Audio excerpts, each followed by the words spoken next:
Do you know how much firewood a guitarist buys for the winter? A cord. If you have a lot of firewood you need to store, these DIY racks are a cheap and easy solution.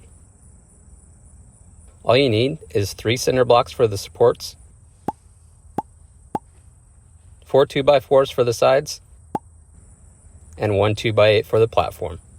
You could also use landscape timbers or more 2x material, but this is what I had around. Stacking wood off the ground allows it to dry quickly away from all the bugs and moisture found in the dirt.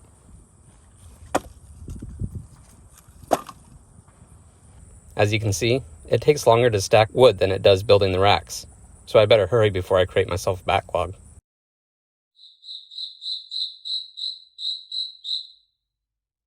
Thanks for watching. If you found this video helpful, consider leaving a like or following for more, as it helps me produce better content.